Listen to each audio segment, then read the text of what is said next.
Where do we come from? What are we? Where are we going? Where do we come from?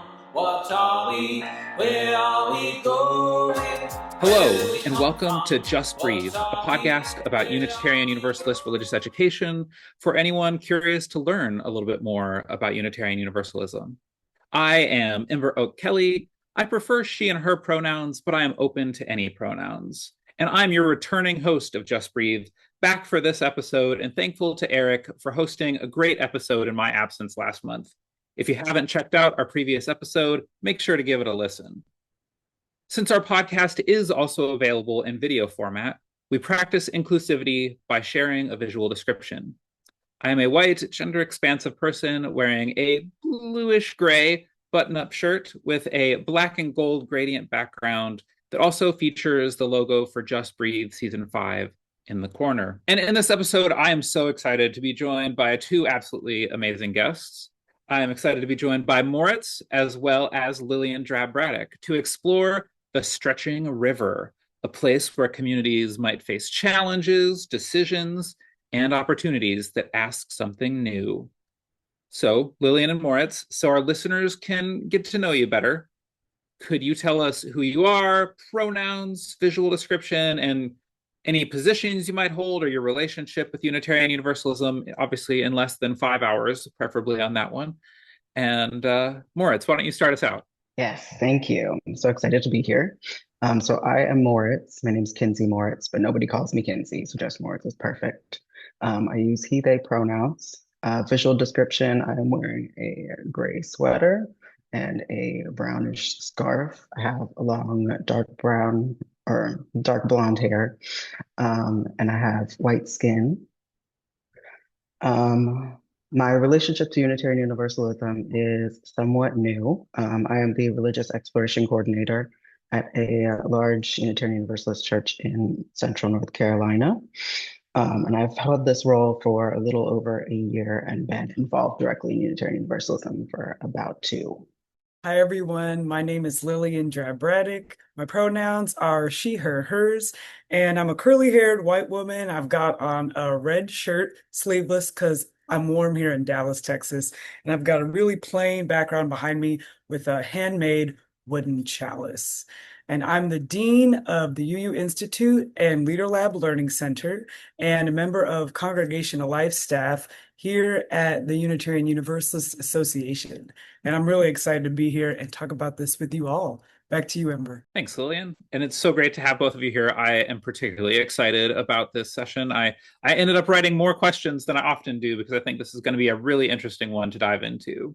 This season, we are guided by the framework of the community building map to deeper joy, as well as whole church religious education. You can check out our episode links in the podcast description if you'd like to dive a little deeper into those topics. To give us some additional framework for the stretching river, sometimes the things that stretch us could be challenges that arise naturally. If I was thinking about work in a congregation, it might be a board leadership transition, a new minister, a new staff person, or a challenging moment that calls the community to respond together. But other times, they're intentionally created. This could be games, learning experiences, collaborative projects that are specifically designed to stretch what a group can do together.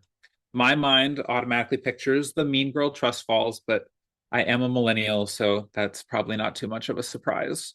But that's enough about me and about our session. I'd like to get to know our guest a little bit better. I'm curious, would you like to share a moment when being safely stretched in community helped you to grow in unexpected ways? I'm happy to share one, Moritz, if that's okay with you, because I've got an example that comes to mind and it's connected to public speaking. Before we came online, I was telling the group I'm a member of a Toastmasters group. That's a public speaking and leadership group that actually meets at the Unitarian Church I'm a member of. Shout out Leadership Lambda Club and First Unitarian Church of Dallas. And I feel like public speaking is a classic stretching river experience. You know, for some people, it's really exciting. A lot of people, it's super uncomfortable. And a piece of advice that I got from a fellow Toastmaster who's now a UU minister has really stuck with me. He was mentoring some youth for Youth Sunday, and he told them, everyone in the audience, everybody in this service wants you to succeed. When you're looking out at these folks, know that they're all rooting for you. And I've used that for myself. It's really powerful framing. I've shared it with other youth, other groups, because when we understand that we're being stretched in an environment of support, not judgment, it really changes everything. So whether you're like public speaking, dipping your toe into leadership, trying something new, it doesn't really come from throwing people in the deep end. We don't grow that way. Being stretched just enough in a community that's really holding you and really rooting for you too. What a beautiful tidbit to carry. I'm going to carry that on as well. This was the hardest of the questions because I feel like I'm constantly in this situation, being stretched in community, and growing in every situation. So I was looking at some of the specific activities in the Stretching River Deeper Joy, and the one that stood out to me was there's a reverse prank, where instead of coming together with your little group of people to prank someone, you do like a surprise, joyful thing, a way to uplift them. Maybe like sending them a gift, recording them a thank you video, or something like that. Something kind that you go out of your way to make collaboratively for someone. And that had me thinking about birthday celebrations. It's always been something that's really important to me, particularly during COVID lockdown. There's not so much surprise party you can do.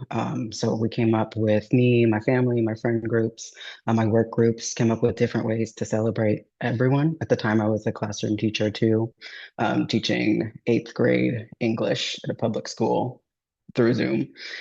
So finding ways to celebrate birthdays in new and exciting ways every single time, and always having a crew of people putting that together. And so the struggle of what do we do this time? How do we make it special? And then doing that in a larger group as well, not just for the person we're surprising. Like all of that was so fulfilling and beautiful to see. Definitely grew the people, the little team of students when I was teaching who were doing the birthday celebrations and birthday surprises. It grew those in community with each other, and then the larger classroom community of blank screens on Zoom as well. I love doing stuff like that. I'm always a sucker for a good birthday celebration.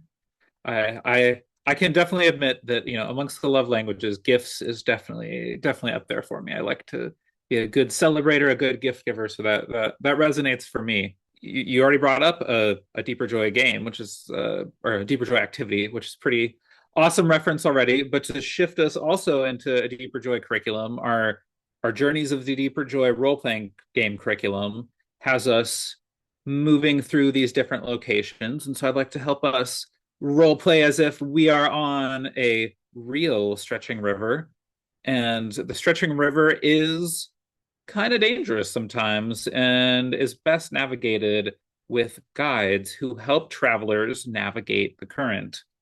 So if you were the river guide for a group of journeyers on this river, how would you help them to navigate stretching carefully? Or maybe what advice might you give them to help them navigate stretching carefully? And this is a role-playing game, so it can be as creative or as literal as you'd like.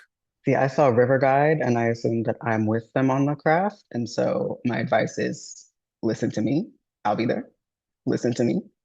But my real answer would be before we ever get on the water, whatever craft we're in, we need to be able to handle any crisis that may come, but we need to come up with ways that are fun and memorable to do it. This might be my teacher showing a little bit more, but I'll be like, well, what are we going to do if a sea monster grabs me and chucks me in the water? What are we going to do? Let's drill it here on land. What if we get stuck in really stiff jello and we can't get out? What are we going to do? Let's drill it on land. If angry mermaids come and overturn the boat, what are we going to do? And so we've practiced all of those things in this like fun, silly environment that's very safe. We're still on land when we get out there, and maybe it's not jello, maybe it's not a sea monster throwing me overboard, but something happens. And then we've already learned, hey, we have the skills and we don't have any of those like fear associations with these crisis situations because they've all been done in a safe and fun way already. We're ready to jump in and fix the problem. And so a lot of that ties into like having a strong community on our craft, trusting each other, trusting that we know what to do in those moments if the stretching gets a little tricky. So we know what to do. I just have to say, I love that you built role plays into the role play. Yes, this is so creative. Y'all, I was not that creative thinking about this question, but I was kind of brought back into a memory. And I was so glad to be a part of the Stretching River podcast because I've been whitewater rafting connected to our UU camp, the mountain in North Carolina. So I was like, I'm there. I can really visualize that. I feel like that's sort of the real version of this metaphor, honestly, because on these rafting trips, even like selecting a river to ride really depends on the group that you've got. I remember one time we had a youth who was with us and she had sprained her wrist. So the guides were really thoughtful about sort of the level of challenge that would be exciting for the whole group, but safe for this person at the same time. So at that year, everyone got on board. We weren't like, how can we handle the most challenging rapids? It was like, how can we keep everybody on the boat? And in the kind of calmer moments, one of the guides would tell some stories about the land that we were traveling through and make more meaning out of the experience. So it wasn't just like white knuckle through this thing, but as we were doing it, we were making meaning. So if I was the guy, if I was that person on a stretching river, I think I would have three pieces of advice. First, pay attention to the people.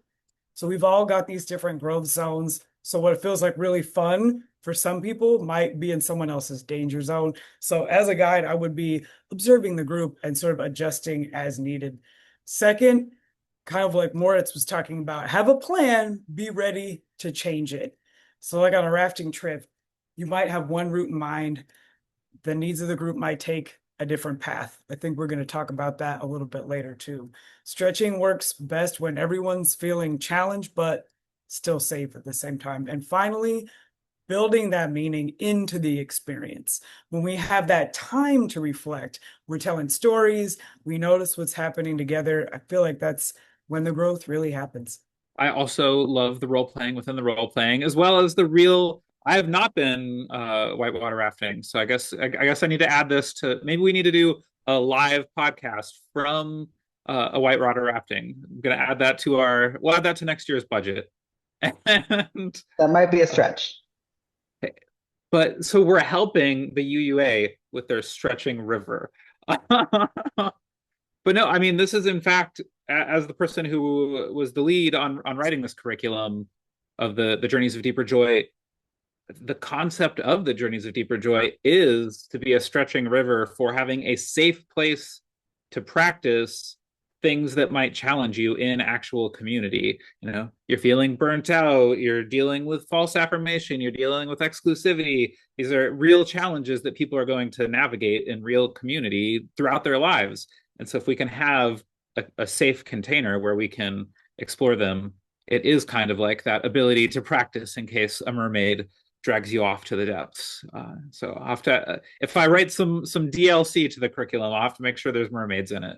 And Lillian, you mentioned the danger zone, and that actually leads me perfectly into my next thought, because I really chose the words carefully and safely in there on purpose.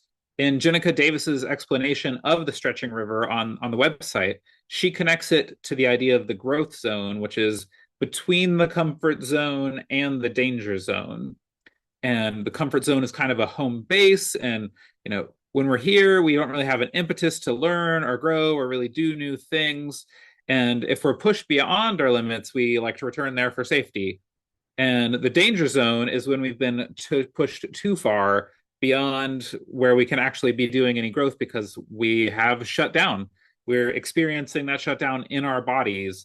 And when we get there, we're unable to take in new information in that danger zone. So that's really one of the big things I want to dive into for us today, is that tension that comes from the fact that it is healthy for us as individuals and communities to do some of this stretching river experience, but to also make sure that it's not taking us to places where we're feeling ashamed or incapable or hurt or shut down. So let's get into the good stuff here. I'm curious for your insights. How can leaders and facilitators recognize and provide leadership to navigate that difference between healthy stretching and pushing people too far? I could jump in and kind of bring the listeners and the viewers into something we chatted about earlier, which is consent, is knowing where the lines are and knowing that people are aware of what they're signing up for and that they agree to what they're signing up for. It's kind of hard to, if you don't know what you're getting into, maybe you can get in too deep. So we talked about, instead of in the moment as a facilitator, trying to figure out, like spending a lot of time monitoring and observing and figuring out if folks are in distress. If you can do that work ahead of time by explaining really clearly and getting consent from everybody for everything that you're going to do, hopefully that won't be something you have to navigate. That is important to have as a skill and something in your back pocket. But we don't want to go into these experiences going, oh, that's inevitable. It shouldn't be, because we should be focusing on consent first. Yeah, and thinking about consent, that brings me back to when I was in the field. I was working to launch OWL, and I decided to offer first the Parents of Sexuality Educators course because I wanted to establish the consent culture, start building that with the parents before we would start doing that work with the youth. Because if we got to establish that so that it's a congregational wide, and I thought that those lessons about consent in OWL are useful both in sexuality education and in having those conversations, but that they're also just useful skills in the life of any community. If we're practicing consent, if we're practicing good communication, if we're discussing what our expectations are, if we're being open and honest with each other, these are great both in sexuality education, and they're great in the life of a community or in the life of an individual. So like those are useful skills no matter what to help people have communities where there will be an ability to recognize when things are getting pushed too far. I think being responsive in the space between the comfort zone and the danger zone, again, ideally, like way before the danger zone is where we're getting. But having some sort of structure it depends very much on what the actual activity is, the challenge is, but that there's some sort of feedback. There's some way for people to get help in the moment, depending on what it is. This whole idea of the danger zone, the comfort zone, and this area in between being where you learn threw me back to my college days preparing to be a teacher.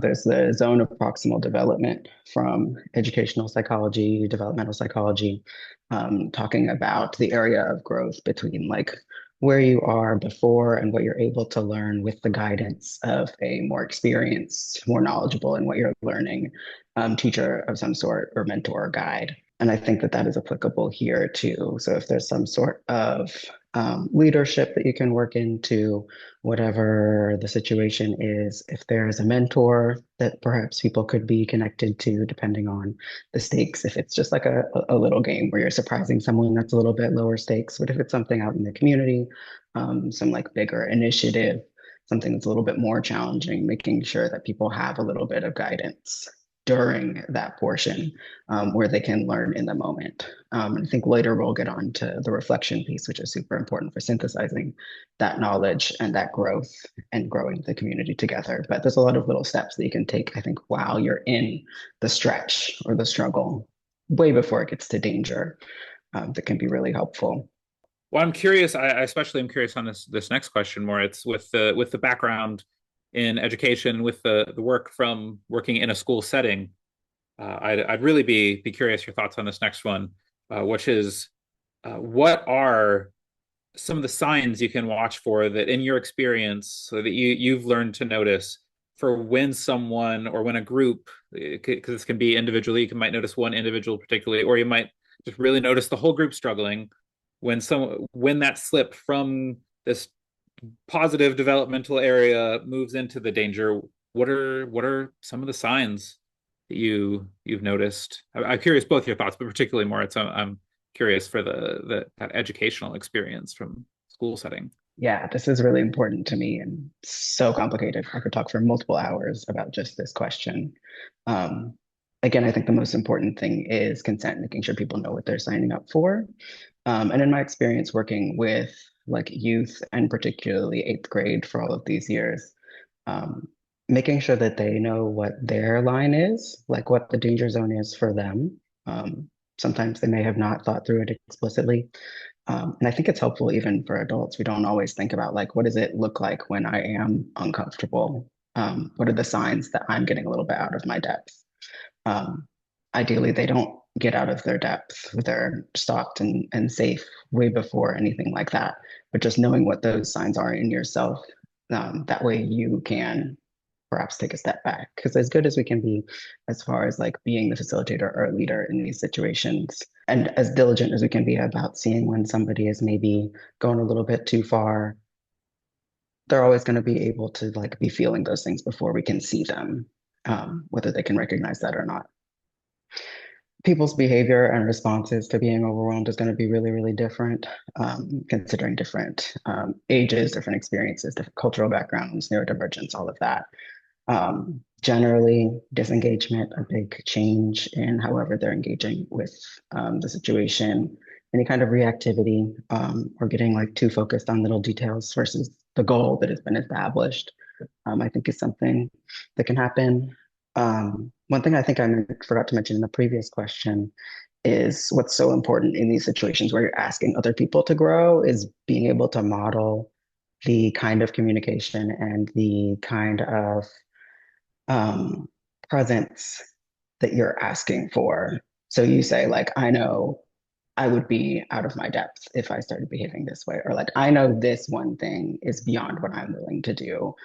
Just being really open with that. Sometimes you're gonna have to think a little bit if it is something that you're really comfortable in, but it's so comforting in those situations where I've been asked to stretch in a way that seems like beyond my measure. And the person who's facilitating, the person who's leading is saying, this is where it would be too much for me, perhaps giving some sort of anecdote, and making it very clear, like this line will be different for you, but it's very important because I know and I care that you're paying attention to your limits and that you are staying safe. And so always modeling what you can is really important. I don't feel like there's anything to add. That was amazing. Thank you.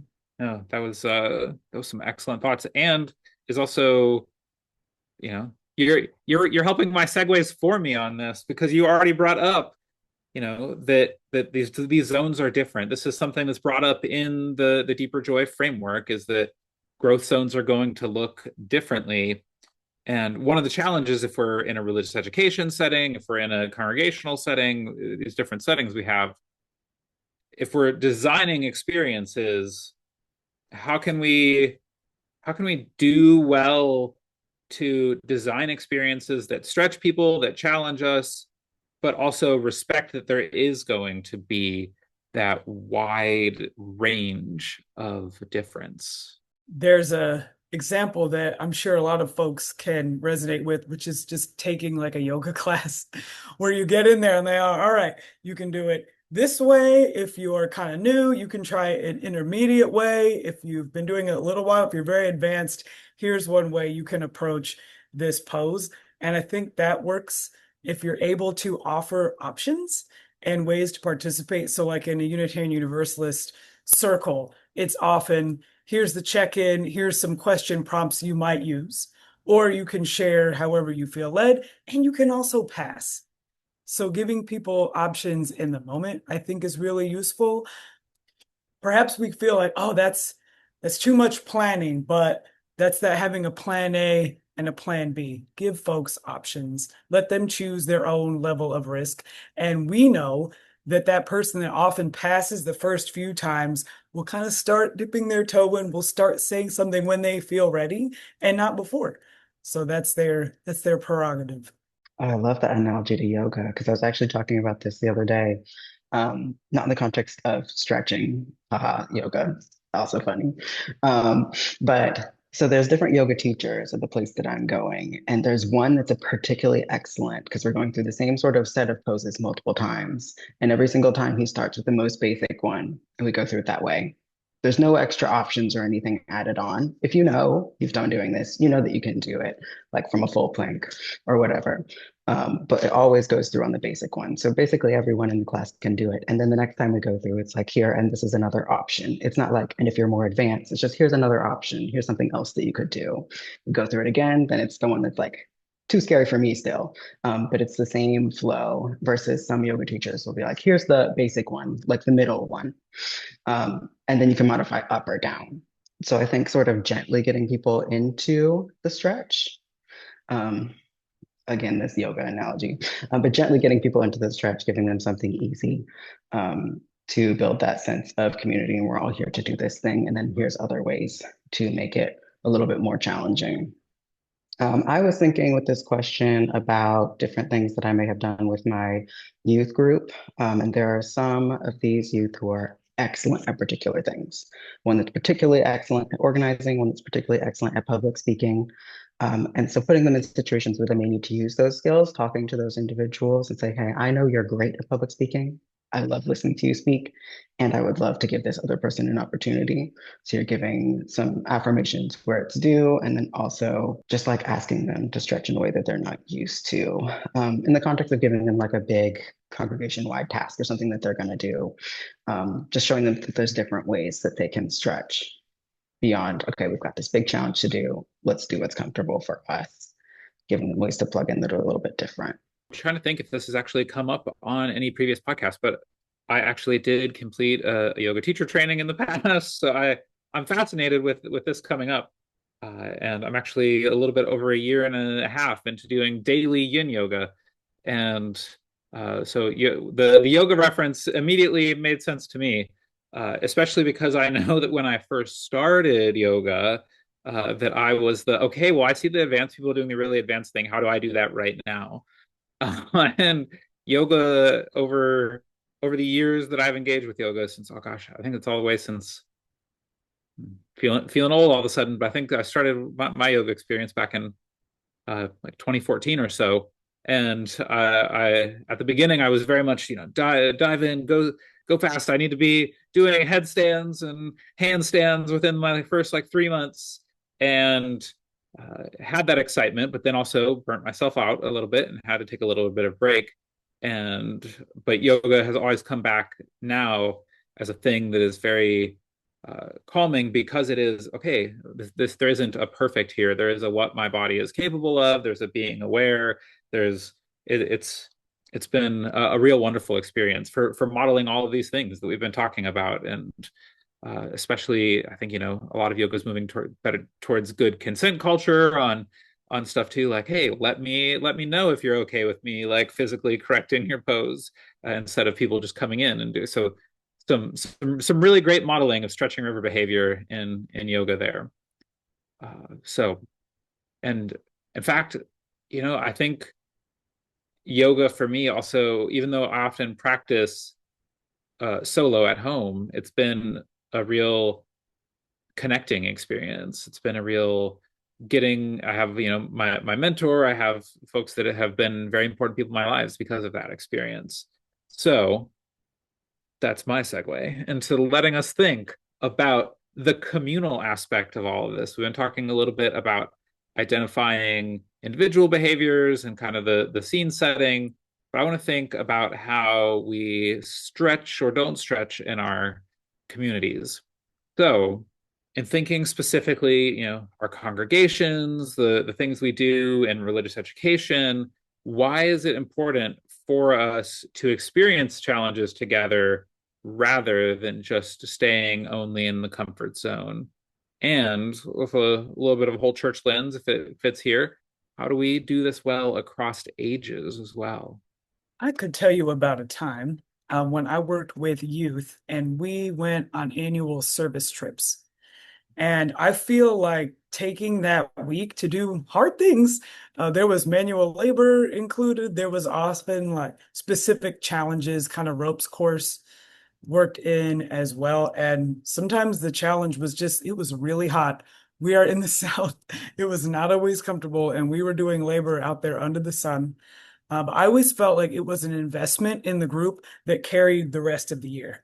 So if you went on a service trip in June, you could carry that closeness and connection all the way through to the next service trip. And that's because we need challenge to grow. And I'm not just saying grow in numbers, even though I think it did draw people to it because it was really meaningful, but they grew in depth in their relationships, their connections with each other, with the youth advisors, with wider Unitarian Universalism. We need to do this. And if we don't create opportunities for challenge, they're coming anyway. Like there's going to be transitions in your congregations, things happening in the youth's life, in the wider world. My God, if we can create these kind of challenges where people can grow in ways that are a little more contained, then whenever these real life things come up, they're going to have these skills and they're going to have these relationships to be able to navigate it a little bit better. The relationship aspect is incredibly important and meaningful. There's something so beautiful in the human experience of sharing, hey, this was difficult for me, and then hearing, oh, it was difficult for me too, or oh, I see that it was difficult for you, and then talking through it. And then that I think is such a big part of the growing piece is doing it with other people. And you're right, in this safe container, considering all of the challenges that are inevitably going to come, especially for our youth and the young people who are looking at the world the way it is. How do we give them the skills to believe in their ability to get through difficult things and the skills to talk about it during, after, before? And I think doing it across ages gives you this beautiful opportunity to see that shared humanity across ages that I think a lot of people maybe don't see. That everybody is learning and growing no matter how old they are.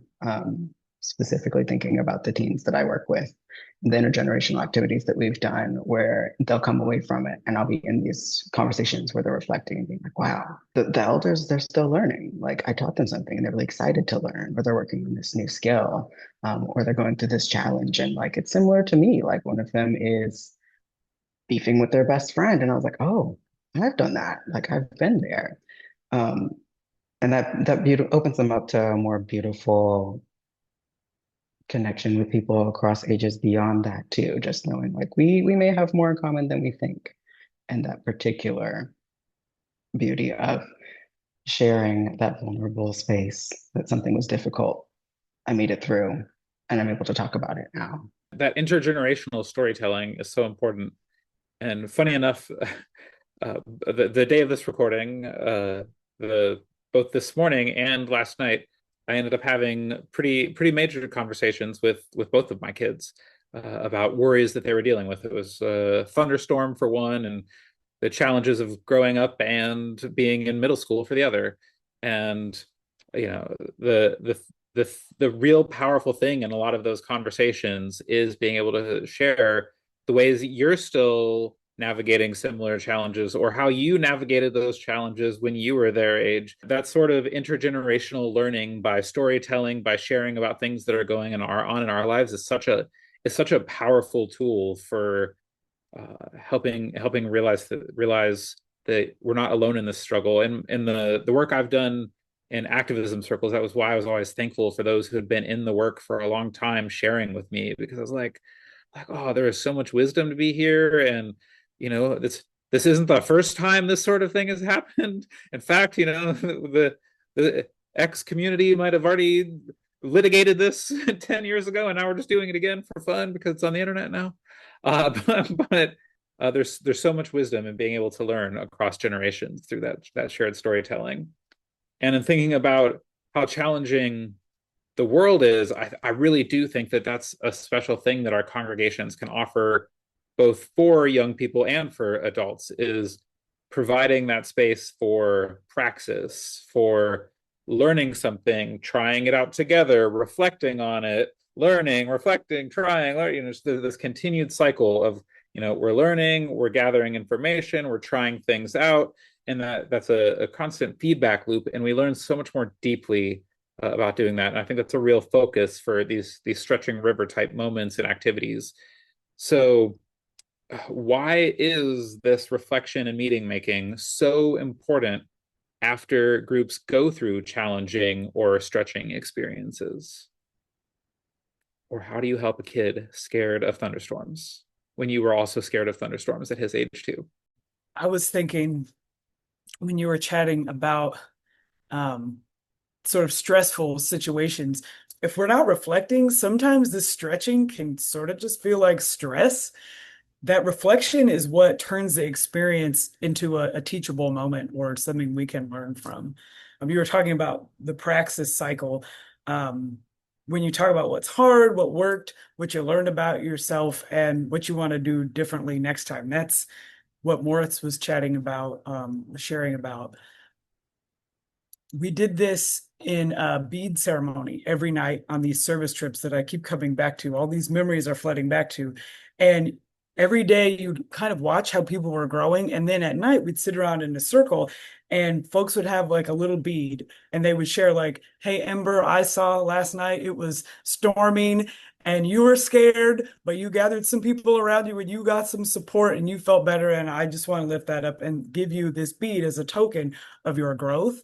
Having rituals like that, having ways to not only let people share it for themselves, but have it reflected back from the group, I think is really powerful.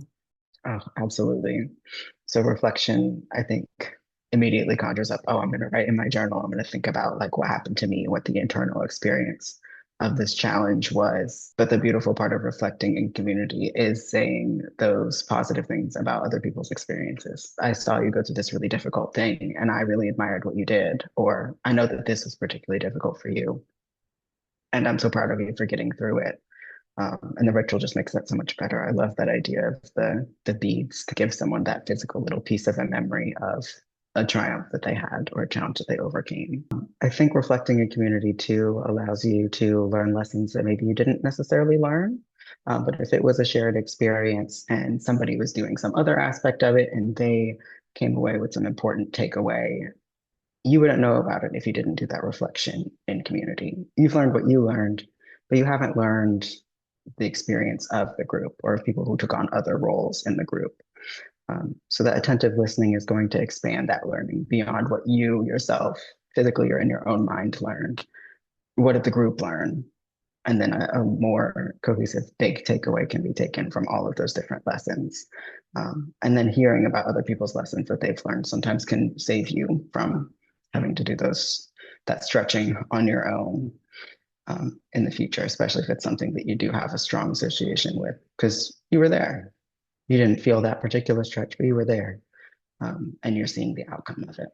I really like this thought about how groups can provide that affirmation amidst the meaning making reflection that you might be doing. And I'm always a fan of ritual. In fact, related to these difficult conversations with my own kids, one of our hot topic words recently has been rumination, which is just a fun third grade and sixth grade word, but been trying to explain it in kid-friendly language of like when your brain gets stuck on the same thing and you can't let go of this fear, that's called rumination. So like how can we get telling ourselves different stories? And I think that having a group setting where you feel safe and feel held and where you have the ability to do this meaning making and being like, oh, like this is the thing going on and this is the thing I'm processing is a real great space to help pull you out of maybe a bit of rumination that is keeping you stuck and help be like, oh, like you did this amazing thing and we're all so proud of you. I've recently been addicted to a currently very popular game. I assume it will be popular when this comes out too, the new Pokemon Pokopia. And one of the things that is showing up consistently across reviews and that I can personally speak to loving is that when you're interacting with these Pokemon in the game, you're making villages for them. You're rebuilding the land after the apocalypse. There is some great like pop culture and theology moments to be had here. But the Pokemon are relentlessly encouraging to you. They're like, you're doing so great. Thank you for this thing that you did for me. I want to help. Let's do this together. Let's have community. We're so excited that you're building this all back for us. And it's just so relentlessly encouraging. And we need that as people, that group affirmation, that sense that we're accomplishing something together is a beautiful thing. And I think is the importance of that groups that we were getting at there. But equally so with groups is a danger. And we mentioned it a little bit there. What happens if groups skip that reflection step? What are some of the dangers of if we're in a group, stretching experiences are happening, and we don't take the time to really engage in praxis, to really engage in this meaning making learning together, and we skip that reflection step? Yeah, reflection is where the learning happens, like we said. I think what's important in making sure that the reflection step happens is thinking about the different ways that people operate, and how willing they may be to share. So in a challenging situation, there's going to be some outgoing, very open, maybe people who are really close to their comfort zone, honestly, who are in this stretch, who will share, oh, this is tough. Oh, here's how I fixed it. And be really forthcoming with their experience. And there's going to be people who struggled and maybe are a little bit more introverted, a little more quiet, maybe a little less familiar with the group or closer to their danger zone. And they're not going to be so vocal about their experience. So thinking about a way to make sure that the reflection is something that is accessible and meaningful for every single person. And that may be incorporating some different modes of reflection that aren't just let's sit in a circle and everybody share what happened. Some people may need a little bit more time to chew on what it is. Maybe the reflection needs to be a little bit later. But I think that that's an important part of the design. If you're designing an opportunity for stretching, is thinking about how are people going to be able to share their experience with this, considering the many, many, many different and incredible ways that people can be and people's brains can work. For sure. And I'm thinking about the map of Deeper Joy, and you've got the stretching river, and you've got those, I think they're healing springs. And I feel like doing the reflection is bringing folks back to the healing springs. Like you can't stay in the stretching river forever. You're supposed to move throughout the map, right? And you got to have that moment where you come back and you're feeling held in community and you can heal, you can build capacity so you're ready to get back out there and do it again. We got to have these highs and lows. You can't keep people up here forever.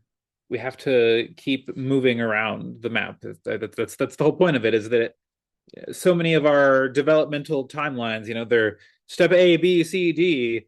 And one of our hopes with the community building map to Deeper Joy is that it's some people in your group might be experiencing one part of this. Some people, your whole group might have moved 4 different things in the last month.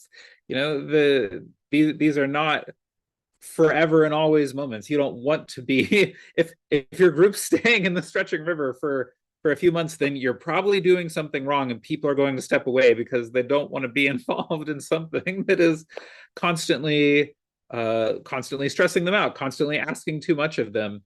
And gosh, I think one of the ways that I see that constantly asking too much of people showing up is thinking about the ways that marginalized folks in particular are asked to be in the stretching river a lot more in some communities than the other members of the communities are asked to do the stretching and learning that they need to do to make those folks comfortable. I have been doing trans and faith activism since 2008, and as a now more boundaried, more learned 37-year-old, I understand now all the ways that I was just entirely unhealthily burning myself out by giving entirely and being like, okay, fine, like I'll help you all like through this, instead of asking them to be doing some of this work behind the scenes to help make sure I felt included as well.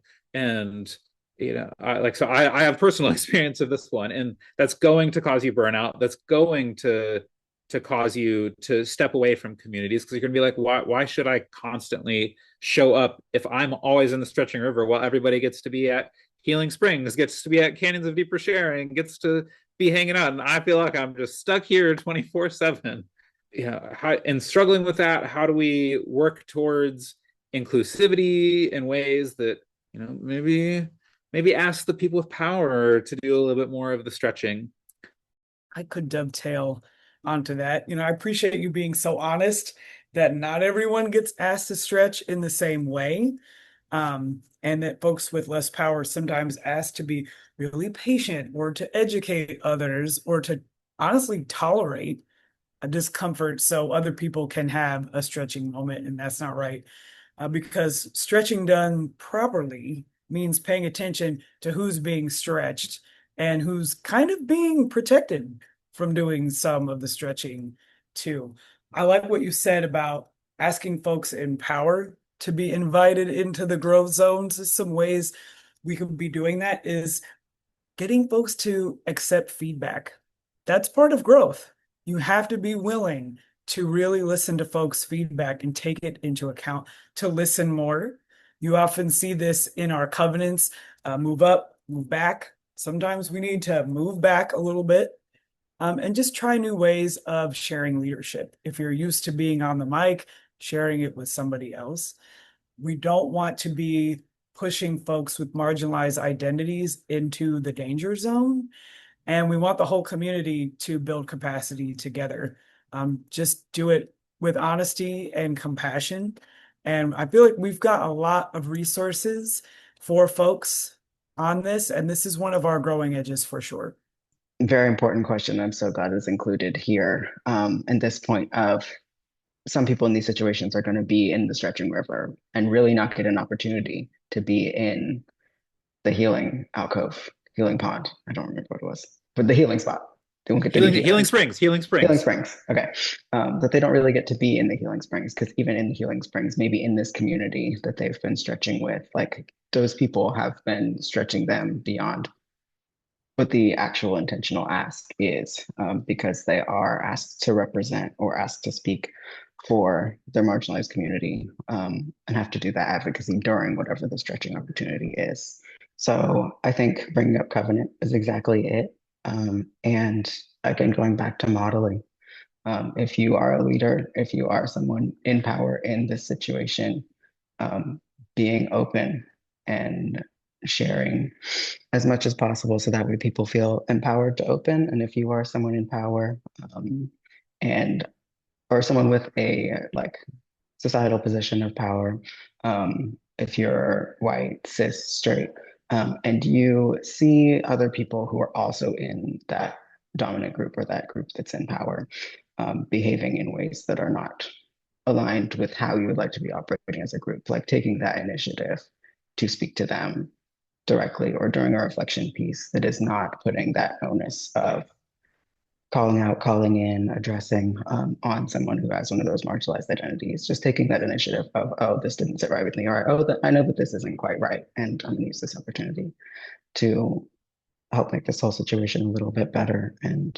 remove some of that burden. I like that you brought up Covenant, and it makes me think back to the Covenant Lighthouse as one of the stops on the map, and I think that that's something that is a unique focus. It's something that really inspires me about Unitarian Universalism is going back to Covenant and saying, hey, we've agreed to this, and this are our behavioral expectations, and this is not we're not in right relationship with one another. I also, when you got talking about the need to be listening, it drew me back to the yoga analogy, and in the same way that I dove into yoga already, like I got to be doing the advanced stuff first. When I dove into activism when I was, a young 20-year-old and was, I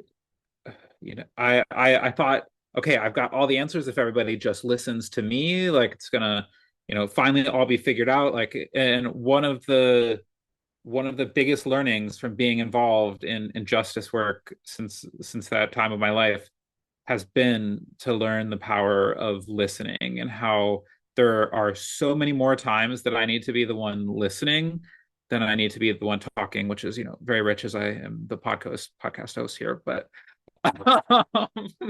it has still been a life lesson for me. And I think that it really is a step towards helping those with power learn to stretch a little bit more, as if it especially in white dominant American culture, it is uncomfortable to slow down and listen and not be like, well, actually, let me tell you about my 10 points of why you're actually wrong.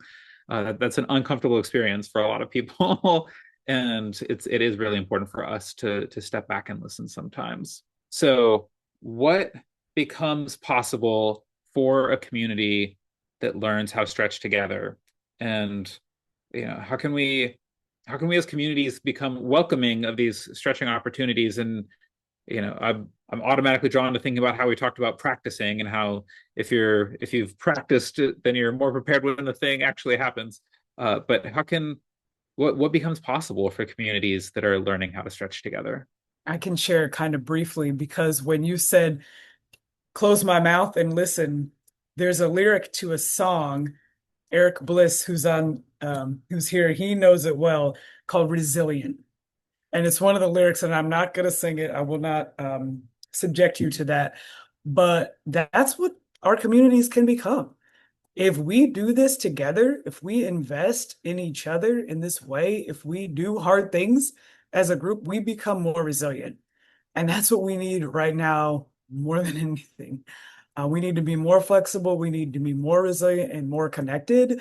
Like we could write a whole list of what this could accomplish. I think it's very important, and I'm so glad that you are putting this emphasis on it with a map of deeper joy. Yeah, there's all these circles of growth that happen. So you've got your growth in your community, growing more close to each other and to the congregation, feeling more plugged in there, and then feeling that growth in yourself, feeling maybe some empowerment that you can take into your other community groups and take out into the wider world, and spread this community care and this message of love being at the center. And we're going to take care, and we're going to struggle, and we're going to grow through it. Taking that out into the world and throughout your life, that's going to be an invaluable lesson to have with you. Good old love at the center.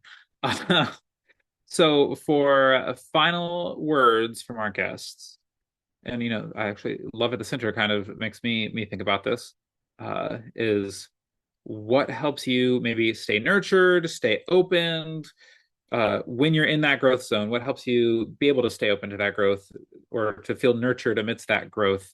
For me, I would say recognizing love at the center, that community building drive that is something that really motivates my passion and work in life is a thing that helps me. So I'd be curious, what helps you to stay open or stay nurtured in the growth zone when things might feel a little uncomfortable? I'll give Moritz the last word. So I want to circle back to that original quote that I shared, and that was from Reverend D. Scott Cooper, that former Toastmaster and now UU minister, when he talked about everyone here wants to see you succeed. Everyone here is rooting for you.